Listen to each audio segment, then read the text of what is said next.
C'est une joie d'être parmi vous. C'est spécial parce que quand on avait donné le livre à l'avance des hommes, on ne s'attendait pas à ce que le livre tombe dans les mains de Pasteur et Jean et que Catherine connaissait bien Pasteur et Jean depuis 25 ans et plus. Alors, Dieu fait drôlement les choses. Avant de continuer dans la parole, je voulais juste relâcher quelques paroles de guérison que j'ai reçues. Il y a des gens qui ont des problèmes de nuque et je crois que déjà le Saint-Esprit, à travers la gloire qui était ici dans la louange, vous avez reçu une guérison au niveau du cou, la nuque ici, là.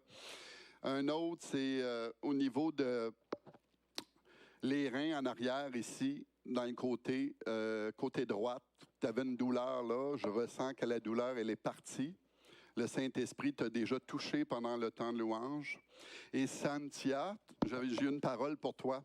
Le Seigneur me disait, je vais t'amener de gloire en gloire. Je vais t'amener de gloire en gloire. Continue à m'adorer, continue à me louer, continue à aller bien plus loin. Le Seigneur va t'amener, quand on parle de gloire en gloire, le Saint-Esprit va te conduire de plus en plus loin. Plus tu vas te laisser inspirer, plus que le Saint-Esprit va te donner même des chants nouveaux, des chants d'adoration, des chants qui vont amener le peuple de Dieu dans un niveau de plus en plus glorieux. C'est ça que je ressentais quand tu chantais et dans mon esprit, le Saint-Esprit me disait ça. Fait que reçois, sois béni. Pour commencer, comme le texte, parce que j'ai peu de temps et j'ai beaucoup à donner. Alors, c'est pour dire que pour la présentation de mon message, c'est que ce que l'Esprit me met à cœur, c'est les bénéfices de marcher par la foi et par l'Esprit Saint. Parce que les deux, dans le Nouveau Testament, sont indissociables. L'Esprit et la foi vont ensemble. Il faut apprendre à connecter les deux ensemble parce que c'est des vérités que moi, le Seigneur m'a enseignées dans ma vie. Moi, j'allais dans ma chambre de prière et je consultais Dieu. J'avais 14 ans, j'ai donné ma vie à Jésus et tout de suite, le Saint-Esprit m'enseignait les Écritures dans ma chambre. Et quand j'ouvrais, je priais, Seigneur, c'est à toi ce livre-là, enseigne-moi. Et le Seigneur m'enseignait. Alors, j'ai développé une relation personnelle avec l'auteur du livre. Souvent, j'ai remarqué, on adore le livre, mais on devrait adorer encore plus l'auteur du livre, parce que l'auteur est beaucoup plus grand que son livre. L'auteur, même, il est écrit qu'on ne peut pas contenir toutes les choses que Jésus a faites, toutes les vérités bibliques dans un seul livre. Alors, le Saint-Esprit, lorsqu'on a médité la parole, qu'on marche dans la crainte de Dieu, le bien important pour moi, c'est quelque chose que le Saint-Esprit m'a enseigné, c'est le Proverbe 3. Proverbe 3, ça parle de la crainte de l'Éternel. Lorsque tu marches dans la crainte de Dieu, Dieu va t'enseigner, Dieu va te montrer le chemin que tu dois suivre. Et c'est ça. Dans le message que j'ai à cœur, c'est que je vais commencer par Hébreux 11. Parce que dans Hébreux 11, moi, le Seigneur m'a touché parce que j'ai dit, Seigneur, moi, je veux avoir une foi semblable à la tienne. Moi, quand je me suis converti, j'ai dit non, je ne veux pas juste aller à l'église. Moi, je me suis dit, Seigneur, je veux avoir plus que ça. Je veux vraiment vivre comme Jésus a vécu. Et c'est ça, dans Hébreux 11, il est écrit au début, « Or, la foi est une ferme assurance des choses qu'on espère, une démonstration de celles qu'on ne voit pas. Pour l'avoir possédé, les anciens ont obtenu un témoignage favorable. Et c'est par la foi que nous reconnaissons que le monde a été formé par la parole de Dieu, en sorte que ce qu'on voit n'a pas été fait de choses visibles. C'est par la foi qu'Abel offrit à Dieu un sacrifice plus excellent que celui de Caïn. C'est par elle qu'il fut déclaré juste. Dieu approuvant ses offrandes, et c'est par elle qu'il parle encore, quoique mort. C'est par la foi qu'Enoch fut enlevé pour qu'il ne vit point la mort et qu'il ne parut plus parce que Dieu l'avait enlevé. Car avant son enlèvement, il avait reçu le témoignage qu'il était agréable à Dieu. Or, sans la foi, il est impossible de lui être agréable, car il faut que celui qui s'approche de Dieu croit que Dieu existe et qu'il rémunère ceux qui le cherchent. Je prends du temps à lire, parce que des fois, on va trop vite. Puis il y a des versets qui sont capitaux pour le salut de notre âme. Souvent, on donne notre vie à Jésus, puis ensuite on dit « Ah, c'est fait, je m'en vais dans le ciel. » Puis Jésus a tellement, mais tellement plus pour nous tous, sans exception. Jésus a un appel sur chacun de vos vies. Dieu a un plan pour chacune de vos vies. Dieu a une destinée. Il y a des œuvres qu'il a préparées d'avance, la parole de Dieu nous dit. Dieu a préparé ces œuvres-là afin que nous ayons qu'à marcher dedans. La clé, c'est comme j'ai eu un autre verset aussi, c'est dans, je vais revenir là-dessus, c'est dans Jean 10. Dans Jean 10, le verset 10, « Le voleur ne vient que pour dérober, égorger et détruire. Mais moi, je suis venu afin que mes brebis aient la vie et qu'elle l'ait en abondance. » Et souvent, on ne réalise pas que c'est l'ennemi qui vient pour nous voler. Jamais Dieu donne et reprend. Jamais, jamais. Jamais, je suis désolé là-dessus. Là. Dieu, ce n'est pas un cheap. C'est mal connaître Dieu de croire ça. Oui, dans l'Ancien Testament, ça s'est passé. Mais dans la Nouvelle Alliance, le Christ a pris la place de l'homme complètement, totalement. Et lui a payé pour l'impossibilité de l'homme d'accomplir la loi. C'est impossible à aucun homme d'accomplir la loi dans l'Ancien Testament parfaitement sans péché. C'est impossible. C'est pourquoi que le Christ est venu. Et quand le Christ est venu et qu'il est mort sur la croix, il y a eu le voile qui s'est déchiré. Et ça l'a amené l'homme à avoir une relation cœur à cœur avec Dieu comme il était dans le jardin d'Éden. Et le cœur de Dieu, quand on vient à le connaître, c'est de revenir dans cette relation cœur à cœur qu'avant avaient Adam et Ève.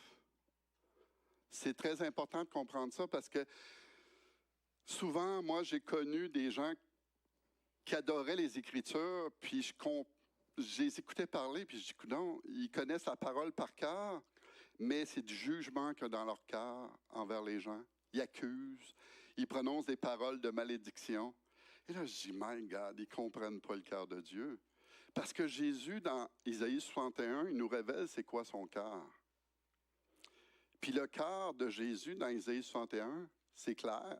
Et même dans Luc 4, c'est écrit aussi, « L'Esprit du Seigneur est sur moi. Il m'a oint pour délivrer les captifs, pour guérir les malades, chasser des démons, etc., etc. » Ça, je crois que vous le connaissez déjà, le verset. Je ne veux pas feuilleter, sinon je ne finirai pas de feuilleter des versets.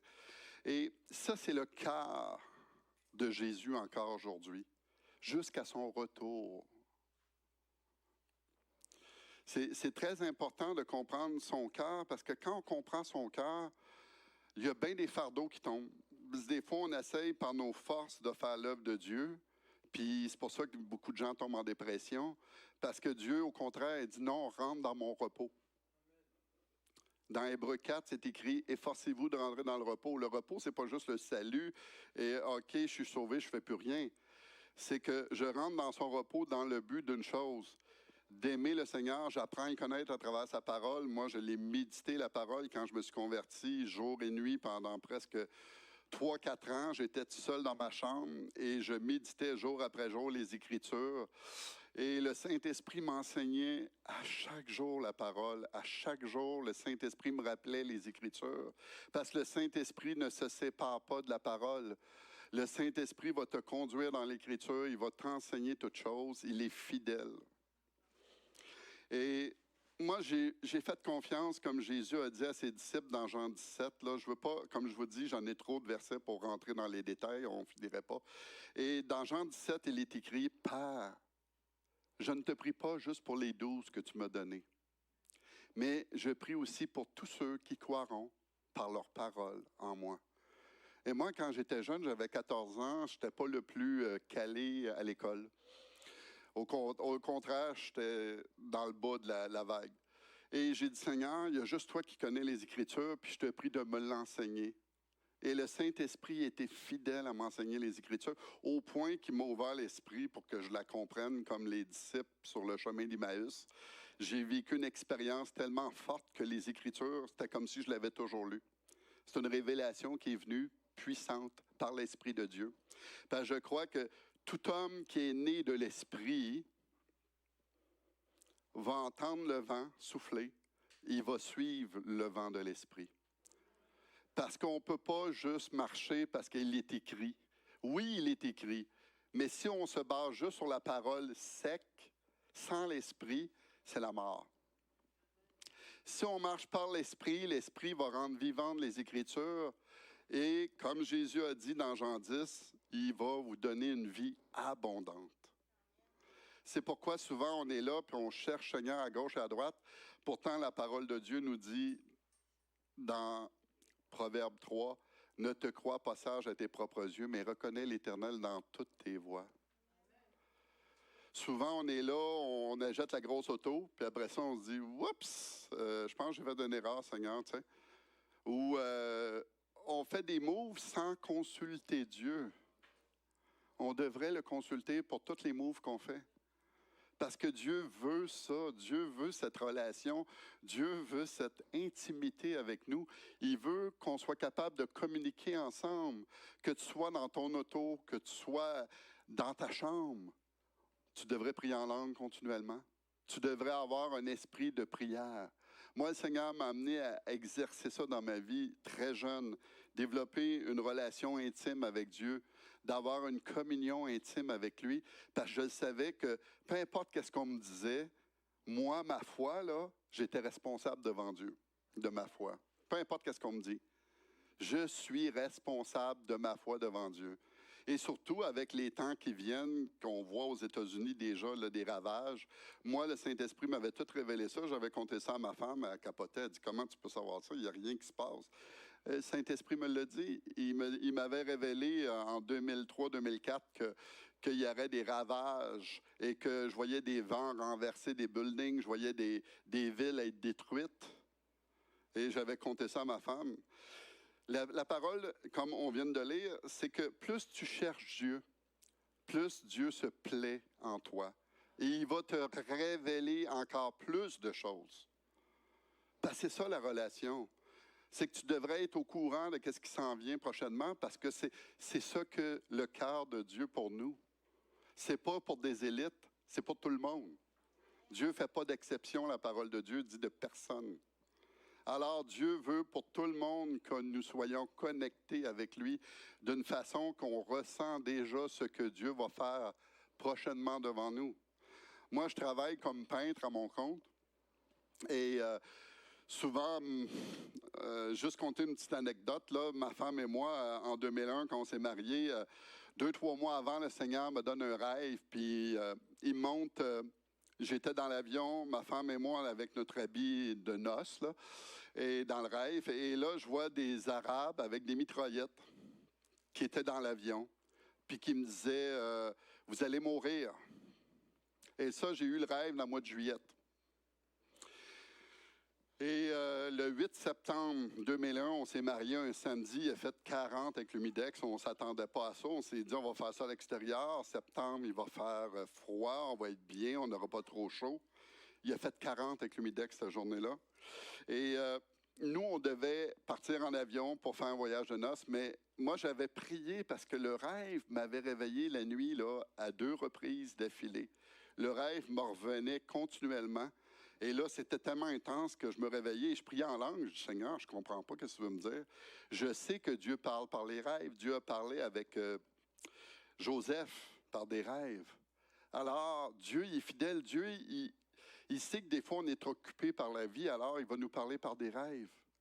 Ne jamais sous-estimer la façon de Dieu de nous parler. Dieu parle par plusieurs façons. Des fois, on est trop occupé. Alors Dieu va arriver, il va te donner un rêve pour t'avertir parce qu'il t'aime.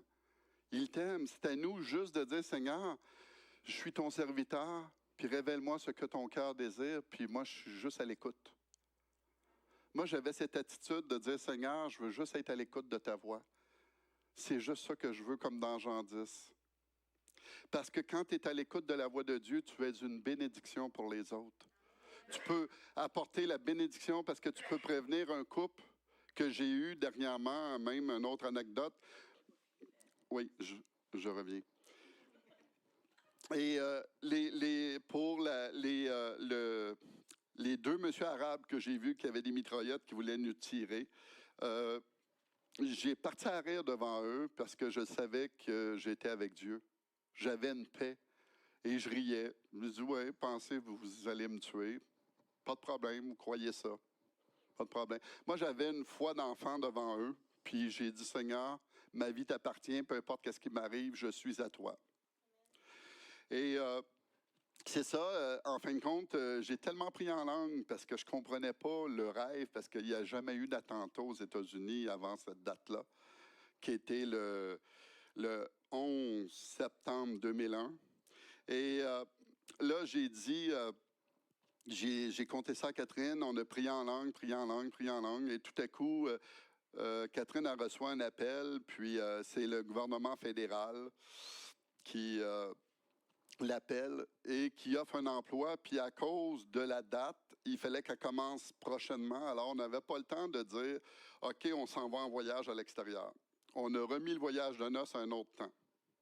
Grâce à cet emploi au fédéral, parce que le fédéral, tu ne peux pas bouger et dire est-ce que vous pouvez remettre ça 2 semaines plus tard? Parce que nous, on vient de se marier. Non, ça ne marche pas de même. Tu n'as pas le choix, le poste commence, puis c'est maintenant. Alors, Catherine, il fallait qu'elle se prépare tout. Ça fait qu'on a remis le voyage de noces. Et on a été, entre-temps, pendant 3 jours à l'extérieur seulement, puis on a été à Toronto. Je voulais aller voir Ronnie Arrow Brown, parce que beaucoup de gens m'ont dit « Ah, Normand, tu vis les mêmes choses que lui », parce que je riais beaucoup, puis il y a souvent des gens qui recevaient des guérisons quand je me mettais à rire dans l'esprit, et des gens recevaient des guérisons, me disaient « Wow, j'ai reçu telle guérison, j'ai reçu ci », puis je dis « OK ». Fait que j'ai été le voir à Toronto, il était là. Et le matin même à l'hôtel, c'est spécial parce que j'avais complètement oublié le rêve. Moi, ça faisait 3 mois, là, regarde, j'ai dit, Seigneur, j'ai tout oublié ça, là. Et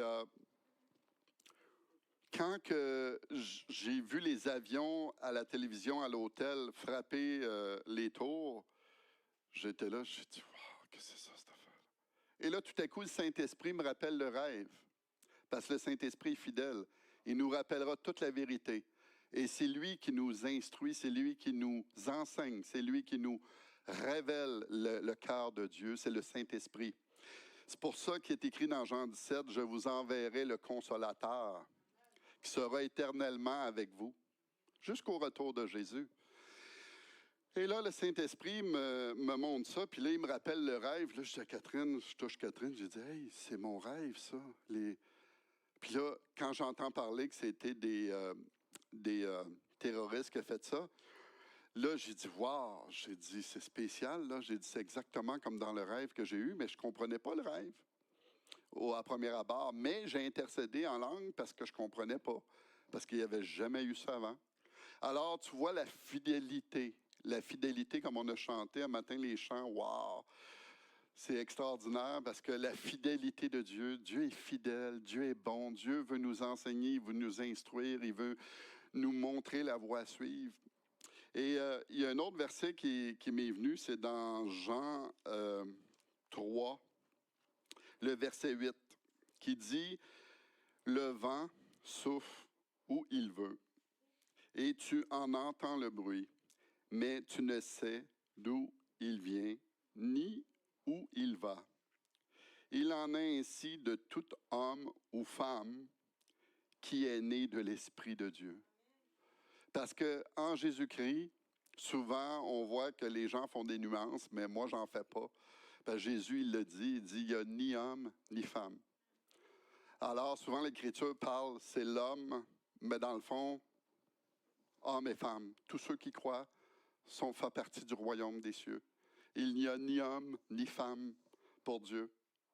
Souvent, on est là et on cherche à déchirer les versets, quand dans le fond, c'est si simple, l'Évangile. On l'a juste un petit peu trop compliqué. Il faut juste revenir à la base de la simplicité de l'Évangile, et croire comme un enfant. C'est pour ça que Jésus a dit, laissez venir à moi les petits-enfants, parce que le royaume des cieux leur appartient, eux et leurs semblables. Il voulait que même les enfants viennent à Jésus. Même des enfants avec un cœur simple, un cœur humble, un cœur dire, oui Jésus, qu'est-ce que tu veux? Puis Jésus parle à des enfants. On a une autre expérience, on a eu des Français en mars qui sont venus. Moi, je ne sais pas, je reçois un rêve, puis dans mon rêve, je vois un Philippe, samedi, et il invente quelque chose, une invention. Et dans son invention, je dis à Catherine, j'ai dit, je sens qu'il va prospérer, ce monsieur-là, un Philippe, qui va faire une invention, puis il va prospérer. Et là, je compte ça à Catherine. Catherine a dit, ben Normand, je suis en contact avec Philippe, un de nos amis, il a 11 ou 10 ans, 11 ans, de ça qu'il était venu dans une église qu'on fréquentait, mais moi, je n'avais pas le temps de leur parler. J'étais trop occupé dans le ministère, dans l'église où j'étais. Alors là, Catherine a dit, ben je vais leur écrire. Alors, elle écrit le rêve que j'ai eu, et lui, il dit, j'aimerais ça venir au Québec, est-ce que je pourrais venir chez vous?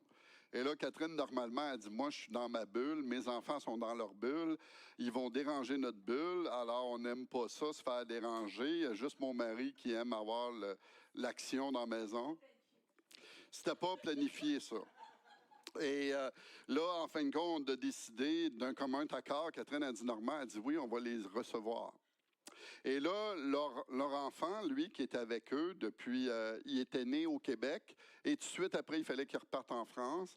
Alors, lui, il dit, papa, maman, j'aimerais ça aller connaître le Québec, aller voir le Québec, parce que je ne l'ai pas connu, j'étais trop petit, j'étais obligé de redéménager en France, parce qu'ils viennent de France. Et là, le petit gars disait à leurs parents, pendant leur voyage, il disait, papa, maman, j'ai entendu parler de Dieu beaucoup, à travers la Bible, dans l'Église, etc. Mais je n'ai jamais vécu d'expérience avec Dieu.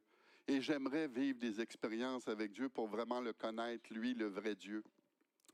Et il est venu chez nous. On a des groupes maison 2 semaines, puis on prie pour les gens, puis on relâche les paroles de leur destinée dans leur vie, ou les paroles prophétiques, les paroles que l'Esprit nous donne à cœur pour les gens.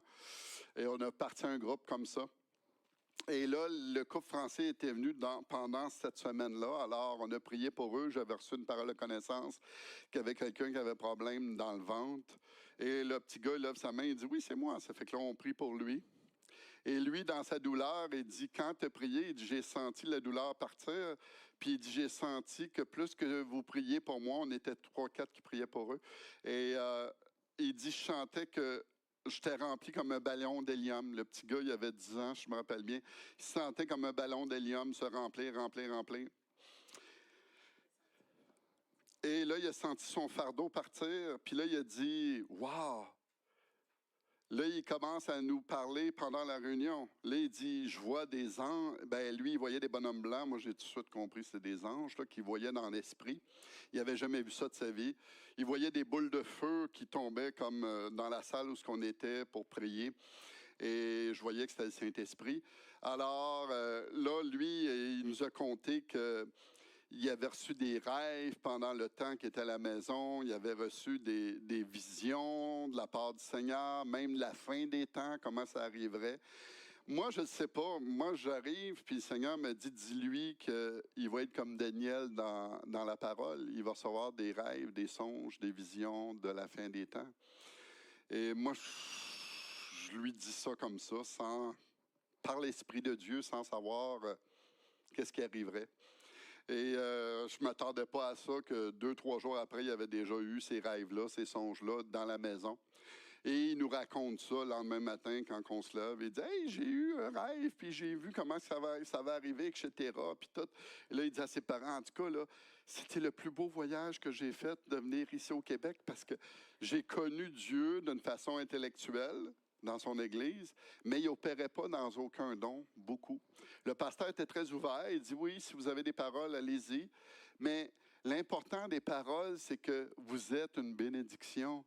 Vous pouvez même, par votre parole, répondre à un besoin d'un autre. C'est pour ça que c'est important, l'Église. Les gens ne réalisent pas, il y en a que c'est des chrétiens tout seuls, isolés, mais ils ne réalisent pas qu'on est une grappe de raisin. Sors un raisin d'une grappe, qu'est-ce qu'il fait? Il sèche.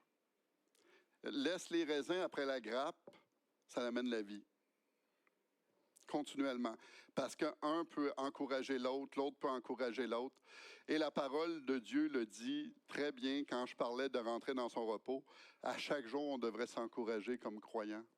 On devrait toujours s'encourager parce que le Seigneur nous appelle à nous encourager mutuellement dans la foi. À dire, oui, tu es capable. Oui, je vois ça dans ta vie. Oui, je vois que Dieu va t'amener plus loin. Oui, tu passes ce temps-là, mais c'est pas pour rien que tu passes ce temps-là.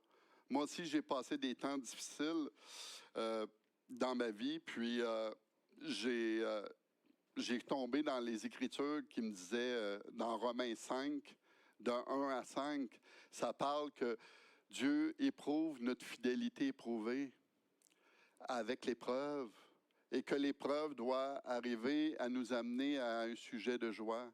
Parce que moi, en 90, j'ai vécu une manifestation du Saint-Esprit d'une façon assez forte, assez incroyable. Moi, je disais, Seigneur, j'ai dit, c'est trop mort. J'ai dit, moi, j'ai besoin que ça soit vrai, la parole de Dieu. Je veux vivre une expérience avec Dieu d'une façon vivante et concrète, comme j'ai lu tantôt dans Hébreux 11. Toutes ces personnes-là, là, dans ce temps-là, la parole n'était pas encore parfaitement écrite. On n'avait que des brides des Écritures. Mais ces hommes-là, dans Hébreux 11, ils ont cru Dieu. Il y avait la crainte de Dieu. Puis à cause de ça, Dieu leur parlait. Il y avait une relation. Et c'est pourquoi que mon encouragement, c'est de marcher par la foi et par l'Esprit. Parce que quand tu es conduit par la foi et par l'Esprit de Dieu, ta foi, Dieu a tout donné une mesure de foi à chacun. Mais ta foi, tu peux la laisser petite, la prendre, puis dire, « Ah, Seigneur, j'avais tellement peur de toi, là, que j'ai été l'enterrer, moi, ma graine de foi, là, dans la terre. » Ou faire comme le serviteur qui a été fidèle, puis que lui, il en a pris de... Je vais prendre l'autre extrême, là, si je me rappelle bien, c'est 25, puis lui, il l'a multiplié. Et là, c'est là que j'ai compris, parce que le Seigneur m'enseignait. Il me dit, tu prends ta graine de foi et tu l'étires, puis là, tu te fais des muscles avec. Et là, j'ai compris que c'était comme lever des poids et haltères à la fois. J'ai le choix de garder ma petite graine dentaire, attendre que Jésus revienne, ou de prendre cette foi-là et de la multiplier. Dire, Seigneur, j'en veux plus. Seigneur, ce que tu m'as donné, là, je ne suis pas content de ça, j'en veux plus. Et là, Jésus, il est heureux, là. Là, Jésus il est content, là. Parce que là, tu es en train de dire à Jésus, Jésus, je vais avoir la même foi que toi, là. Puis Jésus, dans ce temps-là, il triple, là, parce qu'il se plaît là, en ça. Parce que dans Hébreux 11, on l'a lu, de Enoch plus à Dieu à cause de sa foi. Il y avait une foi tellement là, d'expérimentation avec Dieu, là, d'une façon tangible, réelle, qu'il a plu à Dieu. C'est ce que la parole de Dieu dit. Alors moi, avec les Écritures, j'argumentais pas. Quand tu as 14 ans, là, tu as un petit cœur innocent comme un enfant, tu lis ça puis tu dis, Jésus, c'est vrai. Moi, j'avais cette attitude-là. Jésus, ce que tu dis, c'est la vérité. Alors, j'ai commencé à croire tout ce que je lisais dans les Écritures comme un enfant et dire, Seigneur, je te prie pour que ça, là, je prenais Hébreux 11, je le priais. Je disais, Seigneur, qu'est-ce que ces hommes-là ont vécu? Je le veux dans ma vie. Je veux ce que ces hommes-là ont vécu. Je veux vivre des expériences de foi. Parce que c'est pas juste de connaître au sujet de Dieu. C'est une relation. Je reviens toujours à ça parce que la clé, c'est la relation. Comme si à un moment donné, qu'est-ce qu'ils vivent aux États-Unis, là, des catastrophes, ça arrive ici au Canada, là. Ben, si tu es plugué avec Dieu, là, tu vas le savoir quand la catastrophe va arriver. Parce que le Saint-Esprit qui vit en toi, parce que tu es connecté avec lui continuellement, il va te dire, je t'encourage à sortir de ta maison. Comme là, on connaît un couple dernièrement que, wow, c'est un choc. Ils étaient dans la maison, mais il y a eu la foudre qui est tombée sur leur maison. Et la maison est brûlée, perte totale, mais ils ont eu le temps de sortir parce que c'est des gens connectés au Seigneur. Avant d'être brûlés, puis la maison est perte totale. C'est pour vous dire comment est-ce que c'est important d'être connecté. C'est le cœur de Dieu. Dieu veut une relation vraiment intime avec nous. Et les bénédictions de la relation intime, là, je vais demander à Catherine de nous lire. C'est dans Éphésiens 1, de 15 à 23, dans la parole vivante, est ici. Parce que c'est un peu long, mais moi, je l'ai lu dans ma Bible ordinaire, mais le Seigneur m'a dit, va lire ça dans la parole vivante, puis ça a été comme, wow! Je ne m'attendais pas à ça, Seigneur. Oups!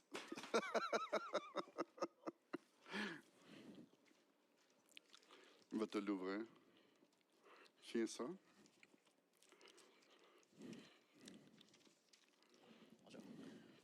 Bonjour. Tu peux lire ici à Bonjour, partir Régent. de 17. OK. Éphésiens 2, 17 à 23 ici. un grand respect. Non, Éphésiens 1, Éphésiens 17 1. OK. à 23. 17 à 23. Ce que je demande, c'est que le Dieu de notre Seigneur Jésus-Christ, le Père qui possède toute gloire, vous donne l'esprit de sagesse et de pénétration spirituelle pour que vous puissiez sonder ces mystères afin d'arriver à mieux le connaître. Qu'il vous accorde une pleine lumière et qu'il augmente l'acuité de votre vision spirituelle afin que vous compreniez en quoi consiste l'espérance vivante à laquelle vous avez été appelés. Et que vous sachiez quelle merveille vous êtes en droit d'attendre. Car inépuisable est la richesse du glorieux héritage que Dieu réserve à ceux qui lui appartiennent. Que vous preniez conscience de l'étendue incommensurable. Bon, il fait par exprès pour me donner des versets qui sont compliqués, là. Incommensurable du pouvoir dont il dispose en faveur de nous, qui plaçons notre confiance en lui. C'est la même puissance que celle qu'il a déployée en ressuscitant le Christ d'entre les morts et en lui donnant sa place à sa droite dans les mondes célestes. C'est là que Christ règne à présent, élevé par Dieu bien au-dessus de toutes les autorités, toutes les puissances, les dominations et les souverainetés. Dieu lui a donné un titre qui surpasse toutes les dignités pouvant être attribuées dans les mondes présents et futurs. Absolument tout ce qui existe dans l'univers visible et invisible, présent à venir, a été placé sous l'autorité du Christ. Et dans cette position éminente, Dieu a fait de lui la tête de l'Église, qui est son corps. Ce corps, œuvre parfaite du Créateur de toutes choses, le Christ le fait grandir sans cesse et il comble chaque membre de sa plénitude. Lui qui pourtant remplit l'étendue de l'univers et conduit tout vers son accomplissement. Amen. Amen. Alors, quand le Saint-Esprit me dit « va lire dans une autre version », parce que souvent, on lit toujours la même version pendant des années, et là, on se dit « mais il me semble que Dieu ne me parle plus ». Il faut être à l'écoute de la voix de Dieu quand on médite la parole, puis dire « Seigneur, ah, OK ». Et là, l'Esprit me disait vraiment « va lire dans Parole vivante ». Et quand j'ai lu ça dans Parole vivante, j'ai dit « oh my God ». C'est incroyable les bénédictions que tu as pour moi.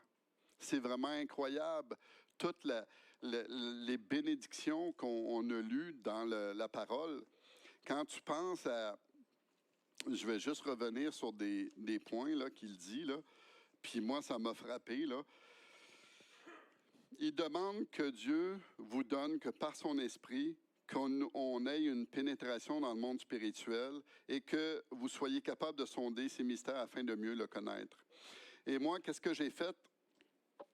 J'ai dit, Seigneur, comment je peux faire ça pour mieux te connaître?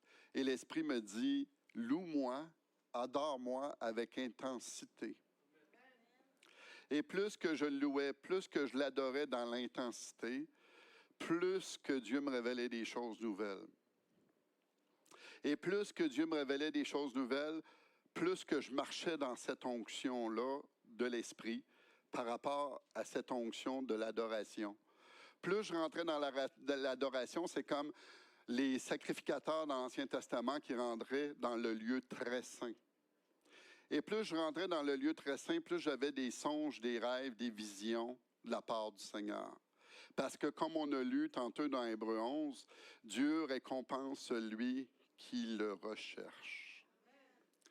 Et ça, les bénédictions sont infinies. Là. On ne parle pas juste des bénédictions matérielles ou monétaires. Là. Nous, on a reçu des véhicules par la foi, on a reçu des maisons par la foi. C'est vrai qu'on était des donateurs généreux, mais Dieu, il dit dans sa parole, tu sèmes, tu récoltes. C'est la même chose qu'un fermier qui va semer beaucoup, ben il va finir par récolter beaucoup. C'est le même principe. Et même qu'on a semé beaucoup, même le comptable disait, regardez, même si vous semeriez comme ça, on ne peut pas vous donner le retour que ça pourrait vous donner. J'ai dit, OK, c'est pas grave, moi je sème parce que je n'ai pas investi dans, comment je pourrais dire, aux yeux d'un homme, j'ai investi aux yeux de Jésus. Dans mon cœur, quand je le donne au Seigneur. Et je sais que quand je donne au Seigneur dans mon cœur, Dieu va me redonner. Parce que mon cœur est fixé sur Jésus, qui est l'auteur de ma foi. Et dans n'importe quoi que je vais faire, je veux que mon cœur soit fixé sur lui afin que lui me dirige et me montre la voie à suivre pour l'accomplissement de son royaume. Et c'est ça qui est merveilleux parce qu'un petit peu plus loin, il dit aussi, car inépuisable est la richesse du glorieux héritage que Dieu réserve à tous ceux qui lui appartiennent. C'est un héritage. Dieu a un héritage, comme on voit Abraham, Dieu l'a fait prospérer. C'était pas de l'argent, c'était des moutons, des chèvres, des choses comme ça. Dieu peut arriver, puis nous, on est là, « Ah, Seigneur, je vais faire tel business, je vais prospérer. » Puis le Seigneur, il dit, « Non, non, moi, j'en ai un autre, prie-moi, puis je vais te la montrer. » Mais c'est peut-être pas donné à tous de faire ça. D'autres, ça va être différemment que Dieu va les faire prospérer. Il faut juste suivre l'Esprit de Dieu. Seigneur, où est-ce que toi tu veux que j'aille? Où est-ce que toi tu veux que je fasse? Montre-moi ta volonté, ton plan parfait, parce que Dieu a un plan pour chacun de nous. Et c'est ça mon encouragement, c'est que le Seigneur a un plan vraiment au-delà de tout ce qu'on peut penser et même oser ou espérer. Je vais lire ensuite Éphésiens 3, à partir de 14. Ça dit, « Lorsque je considère la grandeur de ce plan, je tombe en adoration devant le Père. Ce Père qui toutes les familles du ciel, de la terre, doivent leur existence et leur nature. Ses ressources sont infinies. Il tient des trésors de grâce à votre disposition.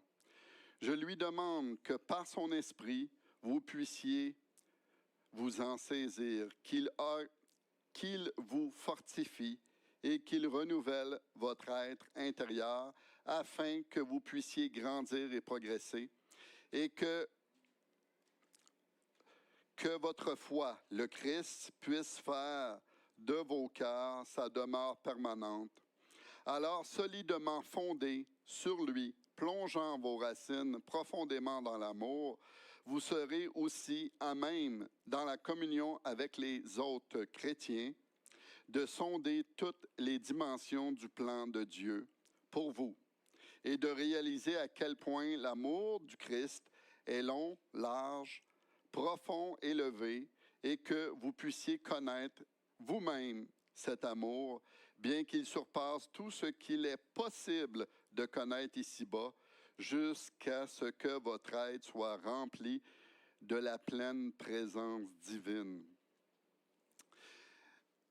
Quand moi j'ai reçu ça par révélation, c'était comme une révélation, j'ai compris comment est-ce que Dieu a des bénédictions infinies, infinies, infinies, que moi, là, même si je dis, « Ah, Seigneur, ça fait 20 ans que je te prie, oh, je dois avoir fait le tour. » My God. On ne fait que effleurer l'ongle, le petit ongle de Dieu. Dieu est infini. Il est le début et la fin. Ça fait qu'il connaît toutes choses. Il peut nous révéler des choses encore qu'on ne connaît pas. Il ne finira jamais, on n'apprendra jamais sur la terre toute cette dimension-là. On est comment je pourrais dire, on est comme des gens qui marchons, puis de plus en plus on monte vers le Seigneur dans notre marche avec lui, et plus qu'on monte vers lui, plus que Dieu nous révèle des choses nouvelles. Il nous révèle des choses nouvelles, il nous révèle des choses nouvelles sur lui, jusqu'à temps qu'on vienne à la rencontre du Seigneur. Moi, j'aimerais mieux être prête quand je vais le rencontrer que de mourir puis de dire, j'ai pas cherché Dieu, puis d'arriver puis de voir un choc dans le ciel. Parce que si tu te prépares dans ton cœur, dans ta marche avec lui, tu vas apprendre à connaître des choses dans la dimension céleste. Et c'est écrit dans la parole, Paul il dit ça un petit peu plus loin, il dit mes frères, il dit, recherchez les choses d'en haut. Paul, il nous encourage à rechercher les choses d'en haut, parce que les choses d'ici-bas sont que temporelles. Mais si moi, je m'approche de Dieu de plus en plus, et j'apprends à le connaître, parce qu'il y a un autre endroit que j'avais lu aussi qui dit, dans la parole vivante, puis ça m'a frappé, il dit que plus que tu te rapproches du Seigneur, puis plus que tu vis des expériences avec Dieu, comme les hommes dans Hébreux 11, là, plus que tu vis des expériences de foi, plus que ça t'approche de la connaissance de Dieu. Et ça m'a frappé. J'ai dit, Seigneur, j'ai dit, wow, tu veux que je vive plus d'expériences avec toi, puis plus que je vis des expériences, plus que je vais apprendre à te connaître. Parce que la foi, pour moi, c'est pas juste un livre d'études, même si j'ai étudié beaucoup là, au niveau de la parole, mais ce que j'ai réalisé après 39 ans de vie chrétienne, c'est que c'est un livre de relation, la parole de Dieu.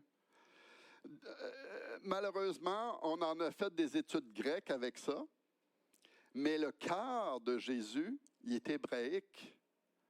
Et chez les Hébreux, c'était une relation. Il prenait ses disciples, il a dit, je m'en vais par là. Et il dit, mon Père m'a montré ça, je prie pour les malades, je chasse des démons. Puis il dit, maintenant, il dit, mes disciples, faites de même. Il était pratique avec la parole. C'était quelque chose de pratique. La parole était devenue quelque chose de pratique. Il voulait que ses disciples comprennent que l'Écriture était quelque chose de pratique. Puis c'est pas mauvais d'avoir une connaissance. Moi, comme je vous dis, j'en ai étudié dans ma première église. J'avais 4 cours bibliques par semaine, au point qu'après 3-4 ans, j'avais des migraines. Puis là, je disais, Seigneur, pourquoi j'ai des migraines? Saint-Esprit me dit, arrête de l'étudier, mets-la en pratique. Oh, OK. Là, j'ai compris que l'Esprit de Dieu, il voulait que je mette la parole de Dieu en pratique. Et si je la mets en pratique, je vais faire comme Jésus. Jésus la mettait en pratique, il encourage ses disciples, mets-la en pratique. C'est pour ça que j'explique que la foi est un muscle. Parce que plus tu la mets en pratique, plus que Dieu nous a donné des dons du Saint-Esprit. On voit ça dans Corinthiens. Plus que vous opérez dans les dons du Saint-Esprit, plus que vous bénissez autour de vous, plus que vous êtes une bénédiction, plus que vous marchez comme Jésus. Jésus, il opérait à chaque jour dans des paroles de connaissance, paroles prophétiques, paroles de guérison. Jésus, il disait, mon Père me dit ça, et à cause que j'ai reçu de mon Père, je fais ce que mon Père m'a dit de faire. Et c'est la même chose pour nous aujourd'hui. Jésus, il veut juste qu'on reçoive de lui, puis qu'on communique sa grâce encore aujourd'hui. Et lorsqu'on fait ça, là, wow, c'est la bénédiction là, qui coule en abondance comme un fleuve, tellement que Tu veux être rempli dans le but d'être une bénédiction pour ton frère, ta sœur autour de toi ou même n'importe qui autre. Moi, même les gens du monde, j'arrive chez des clients, le Seigneur me donne des paroles de connaissance. Je m'en vais peinturer chez un client. Là, je regarde la madame, le Saint-Esprit me parle, puis j'ai dit, madame, avez-vous un problème avec votre épaule de droite? Par hasard, une bursite que vous avez? Madame elle me regarde, elle dit, oui. J'ai dit, est-ce que vous croyez en Jésus?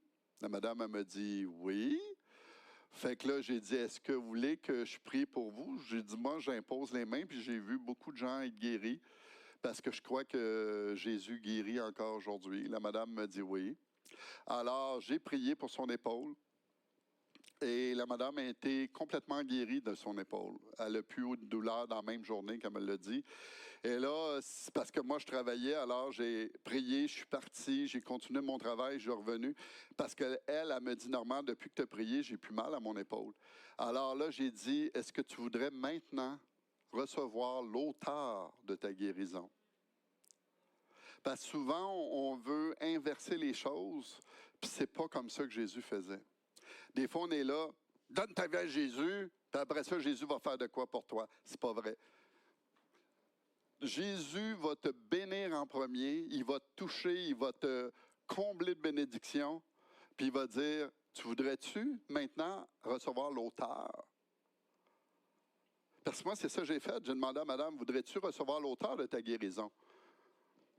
Ils me disent oui à 9 sur 10. Il y a une personne à qui que la personne me dit non. Puis quand j'ai crié le Seigneur, j'ai dit, Seigneur, pourquoi qu'elle m'a dit non? Elle a été bénie plus qu'une fois. Puis le Seigneur m'a conduit dans Matthieu. Il dit, les signes miracles qui ont été faits à Sodome et Gomorrhe. Fait longtemps que la ville serait repentie. Alors, quand tu manifestes la bonté de Dieu pour les gens, la Bible dit que si la personne refuse le salut, elle a déjà son jugement. Tu ne peux rien faire d'autre que de la bénir. Bénis-la, bénis-la, bénis-la, parce qu'elle a besoin de la révélation. Parce que nous, on a été sauvés parce que Dieu nous a fait grâce. Dieu nous a donné cette grâce de recevoir cette révélation. Et la parole de Dieu, elle est une parole vivante dans laquelle Dieu veut se révéler continuellement à nous, à travers les Écritures. Moi, ça m'arrive souvent, le Saint-Esprit me dit, va méditer tel verset. Je médite. Seigneur, qu'est-ce que tu veux me dire à travers le verset? Qu'est-ce que tu veux m'enseigner, Seigneur? Et par la méditation, la parole devient vivante en mon cœur. Et à un moment donné, ce verset-là, tout à coup, oups, je m'en vais quelque part, le Saint-Esprit rappelle ce verset-là que j'ai médité. Parce que Dieu fonctionne comme ça, c'est une relation.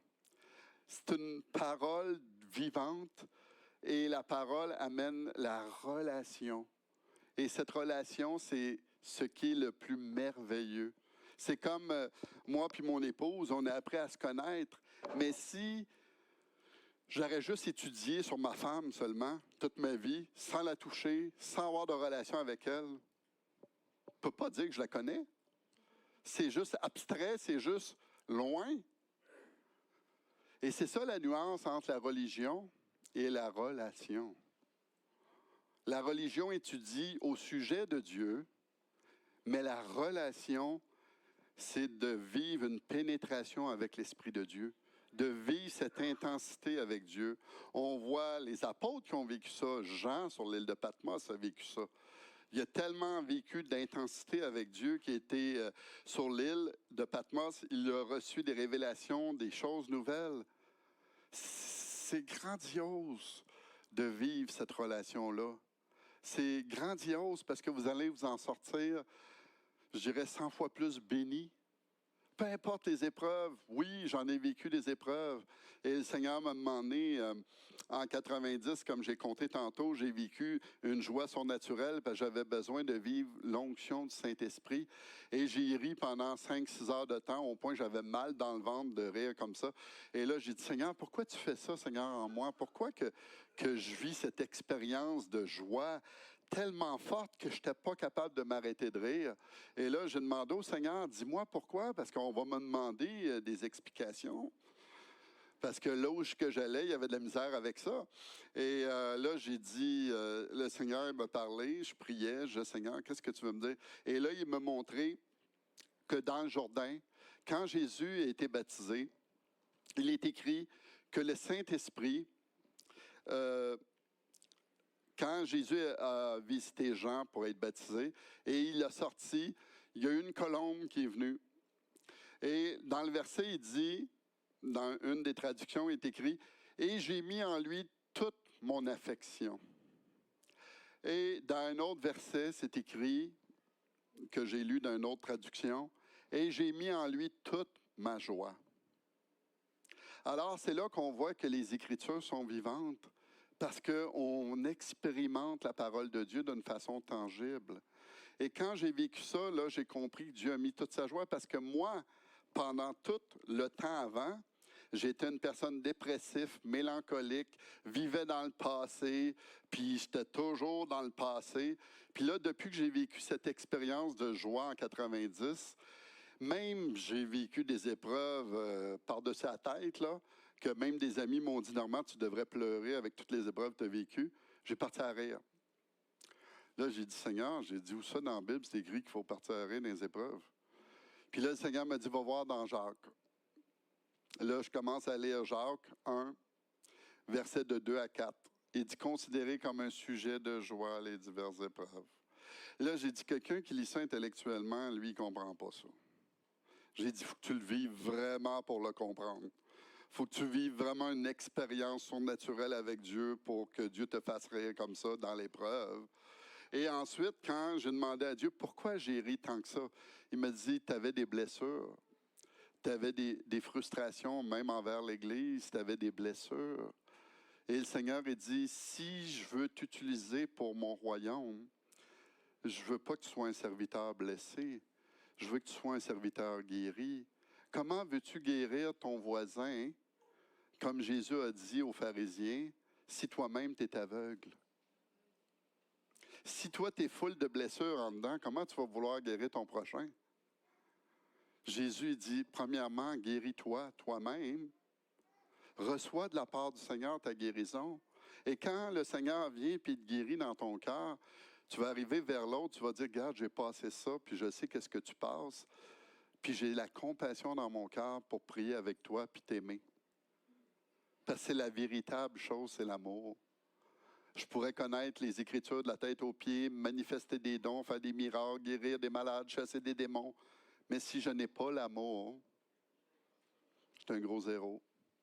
Je pourrais citer les Écritures à tour de bras, mais si je ne vois pas de guérison après les avoir citées, ça ne vaut pas grand-chose.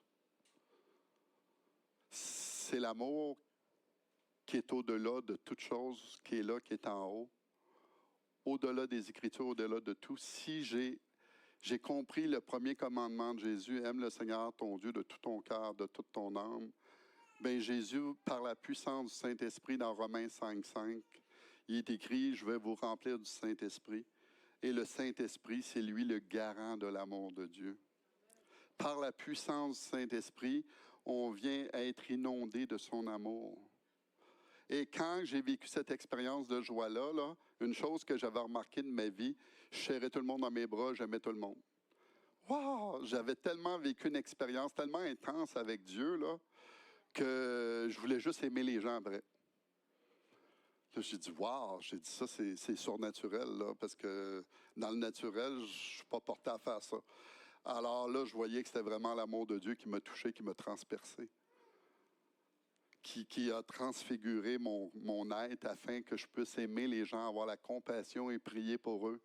Et ensuite, dans ces années 90-là, j'ai commencé à prier pour les malades parce que je voulais être comme Jésus, puis prier pour les malades, prier pour les malades, prier pour les malades. Et j'en ai vu beaucoup de guéris dans ma vie. Mon père, il a eu un cancer, il était supposé de mourir, puis le Seigneur m'a montré qu'il n'était pas prêt à le rencontrer, le Seigneur. Et le Seigneur m'a dit, tu vas intercéder pour lui pendant le temps qu'il va être dans le coma. Le Seigneur a permis qu'il vive un coma pendant à peu près une dizaine de jours. J'ai prié sans arrêt pendant 10 jours. J'ai prié. Le Seigneur m'a dit, je vais le guérir. Et là, il dit, garde, Une journée, je me lève, je priais encore pour lui le matin. Le Seigneur m'a dit, ce soir, tu vas aller le voir à l'hôpital, je vais le réveiller du coma. Là, maintenant, il est prêt à recevoir ta prière. Alors, le soir, ma soeur m'appelle à 4 heures. Elle dit, papa, il est sorti du coma, on peut aller le voir à soir.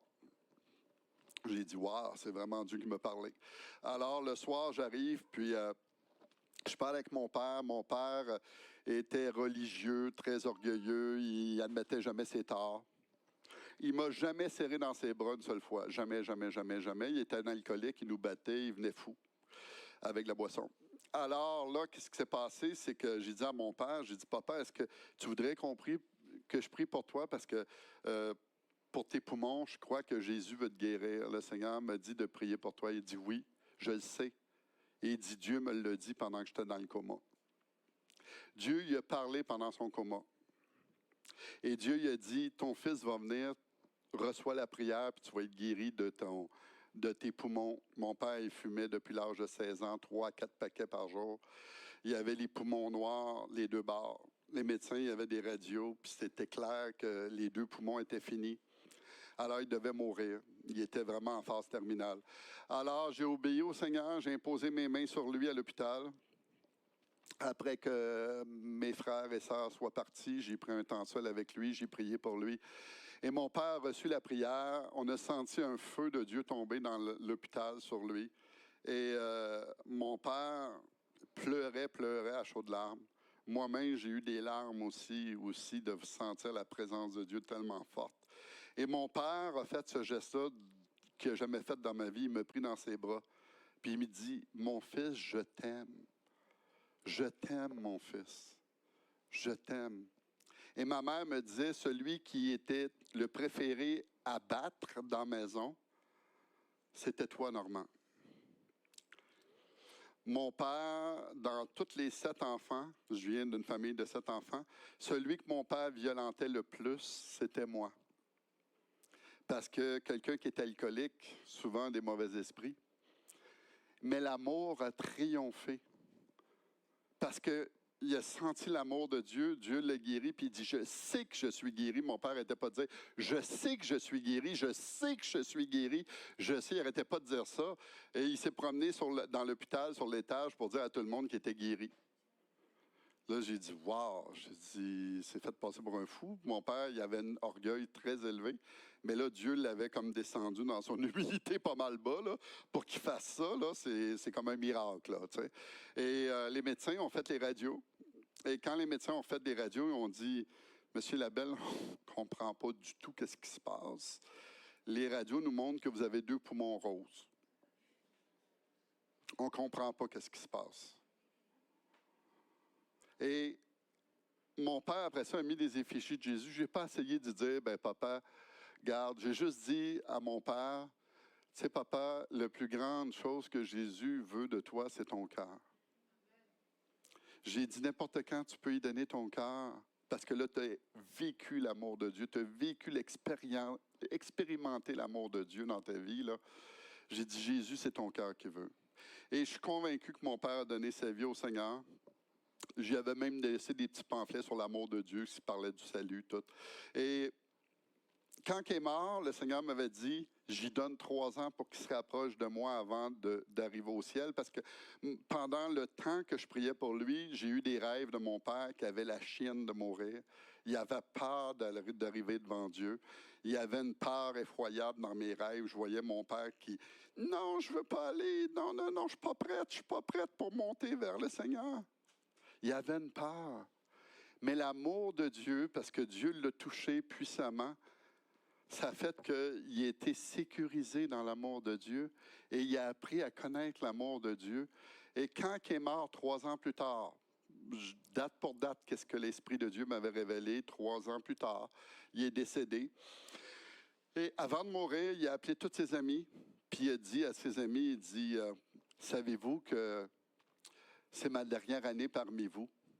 Et il dit, je vais partir cette année. Alors, l'année prochaine, je ne serai pas ici pour vous souhaiter une bonne, heureuse année. Alors, c'est ma dernière année parmi vous. Et 14 jours après qu'il dit ça, il est décédé à l'hôpital. Et quand les médecins ont dit, Monsieur Labelle, parce qu'il y a eu de l'eau sur les poumons, Parce que ma mère avait eu une grosse pneumonie, puis lui, il l'a attrapé. Après avoir eu de l'eau sur ses poumons, il s'est étouffé dans son eau et il a dit au médecin, « Je ne veux pas que vous ranimez. Je ne veux pas être ranimé, je suis prête à partir. » Et moi, je suis arrivé le premier comme enfant à l'hôpital.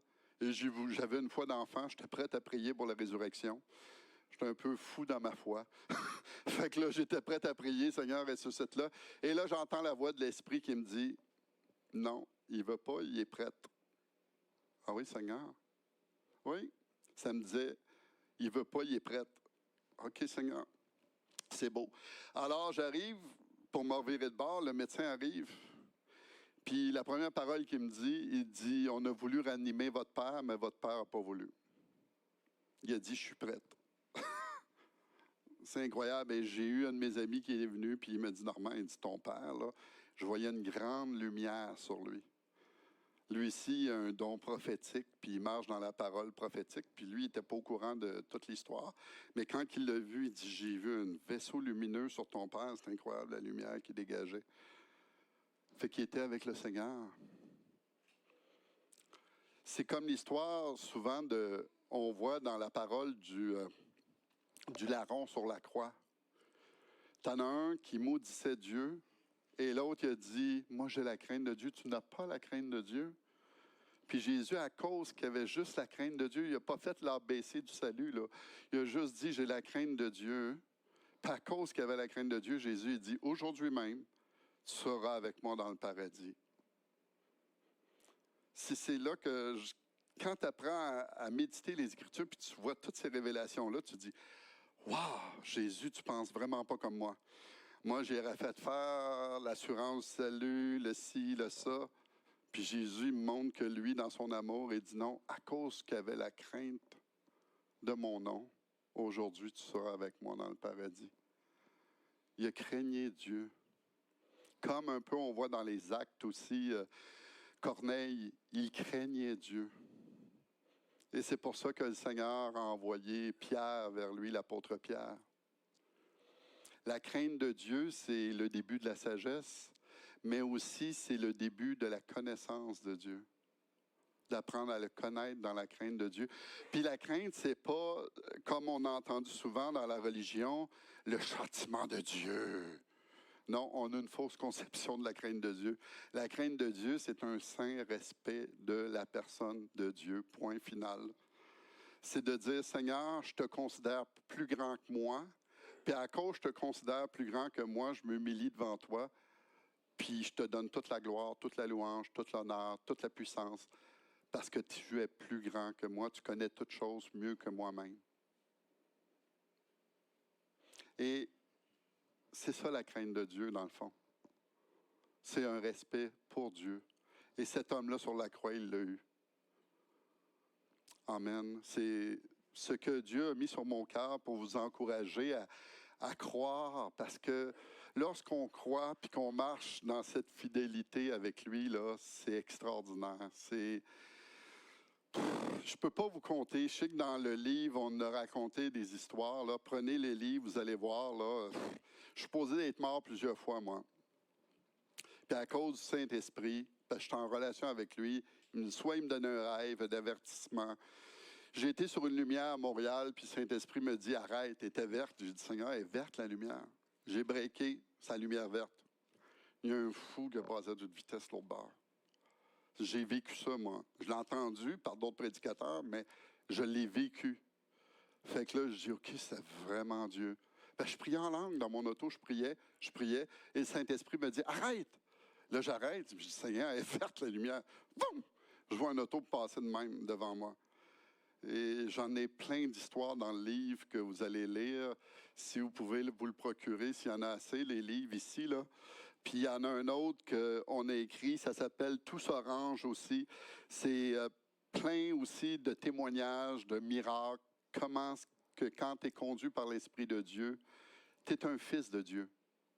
La parole dans Romains dit que celui qui est conduit par l'Esprit de Dieu devient un fils de Dieu.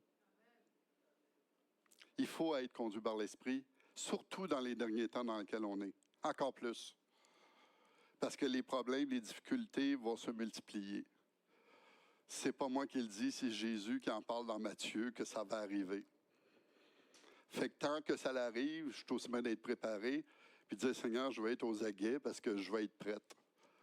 Puis s'il arrive quoi que ce soit, je vais dire, oui, Seigneur, j'ai fait qu'est-ce que tu as voulu que je fasse. Je veux rentrer dans ton royaume. Je t'ai obéi.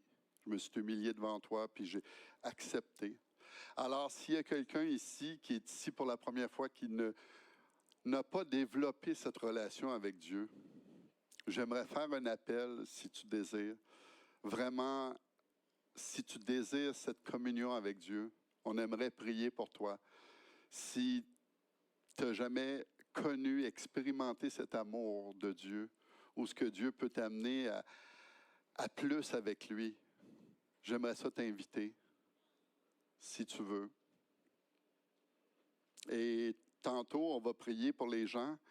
Si vous avez aussi des douleurs, je sais que j'avais aussi, à part le bas des reins, j'avais aussi les jambes qui me venaient. Ça me disait dans mon esprit qu'il y a des gens qui ont des problèmes dans les jambes. Il y avait le cou aussi. Il y avait l'épaule aussi. Je me souviens plus si c'était la gauche ou la droite. C'est parce que je ressens des douleurs, puis des fois, ils quittent parce que là, je suis en train de faire d'autres choses. Puis moi, le Saint-Esprit me touche à travers des douleurs physiques dans mon corps pour me dire, regarde, Dieu utilise nos sens. Lorsqu'on marche dans la sainteté de Dieu, Dieu sanctifie nos sens. Et Dieu parle par les 5 sens, la vue, l'oreille, le nez, l'odorat, les sens physiques, aussi le toucher. Et moi, Dieu me touche dans mon corps pour des douleurs physiques pour des gens, afin que le Seigneur guérisse les personnes qui ont des douleurs physiques. Alors, si vous voulez bien, je ferai un appel. Est-ce que tout est correct pour faire un appel? Oui? OK. Puis si vous voulez avancer, on va prier, ma femme et moi, pour vous. Ça peut être des divers aussi besoins physiques que je n'ai pas nommés. Parce que comme on a chanté si bien tantôt, Dieu est tout-puissant. Pour moi, s'il est tout-puissant, il est capable de faire l'impossible, ce qu'on ne peut pas soupçonner.